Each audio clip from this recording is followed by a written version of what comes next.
Hey everybody, Shoebox Legends here. Thanks for joining me today for a rare music-themed episode here on the channel. So this is going to combine two of my favorite hobbies, music and sports cards. And it's going to involve, or using as a backdrop, the two items that you see in front of you. So we'll start with this one here.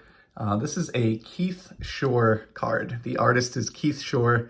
He's produced a lot of cards for Topps over the last couple of the years for their Project series, and also outside of the Project series, like this 1989 Bowman-inspired card of Juan Soto that I've shown on the channel before. Is known for creating, cartoon-like artwork, and I think it seems to be very polarizing. Keith Shore artwork, you either love it or hate it. Personally, I'm a fan. I think his style is sort of a reminder in the realm of sports cards that cards were originated as something for kids long before, grown adults, first in the, late 80s, early 90s, and then again in the last couple of years during the pandemic, turned the hobby or tried turning the hobby into something that's, viewed as an investment. Cards were just supposed to be fun, and they were supposed to be collected primarily by kids. And I don't think that's anything that we as adult collectors need to shy away from. I think we should embrace that and try to remember that above everything else, whatever the value of your cards are, this hobby is supposed to be fun and enjoyable. And I think Keith Shore's artwork is a reminder of that, at least to me personally. And so I dig it.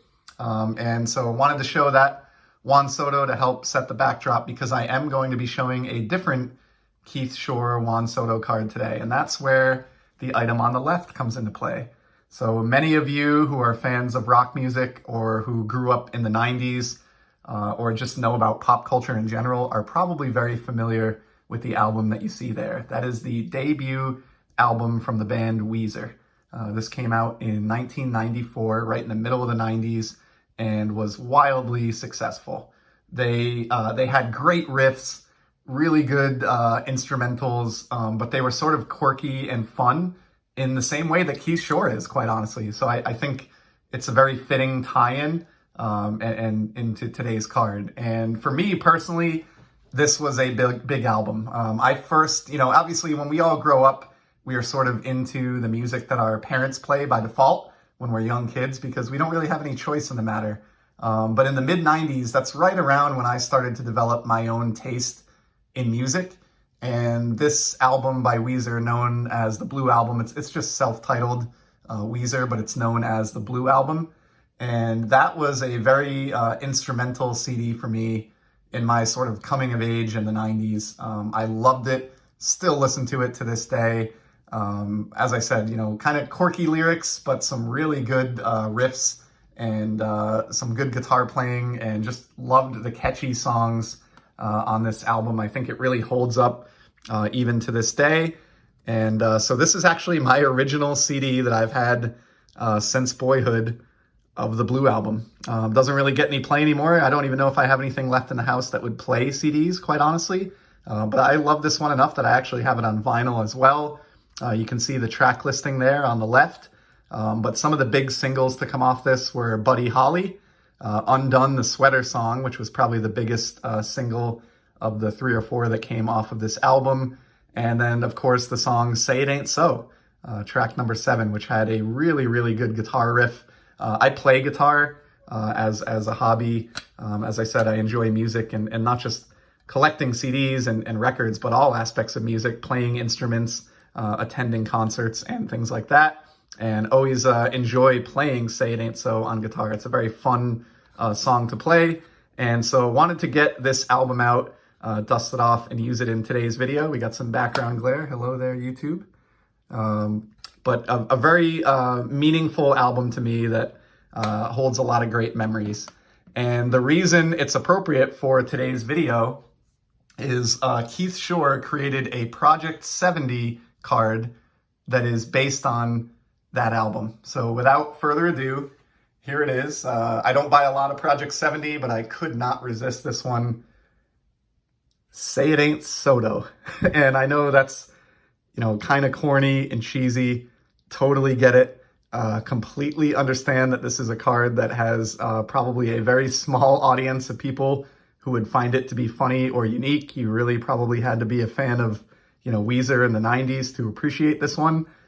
Some folks who aren't aware of them were probably scratching their heads as to what this card was all about. But I commend Keith Shore for having a lot of fun with this card. Obviously, a play on the single, Say It Ain't So, and Juan Soto's last name, Say It Ain't Soto, but a great job. I love the attention to detail that Keith put into this card. The lowercase font in the upper right on the blue background, matches the Weezer font on the album. He got the color right here. This is just, Juan Soto, 4 Juan Sotos standing there.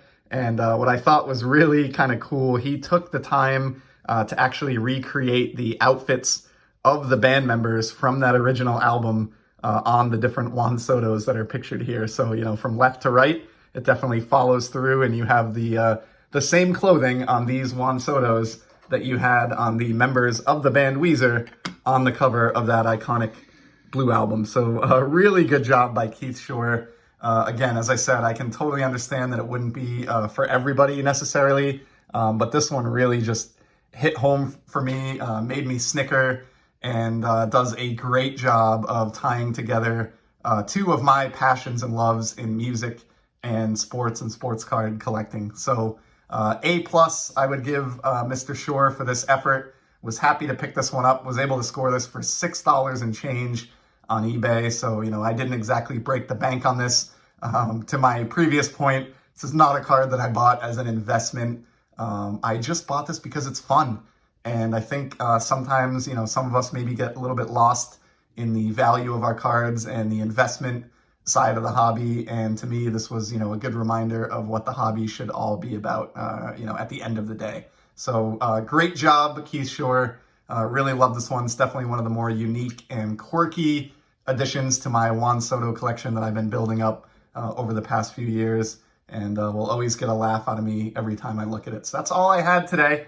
Just wanted to share this one sort of random pickup and tie it together with the artist and the album. I hope you enjoyed this, and I will certainly be back in the very near future with some more sports card content. Until then, take care.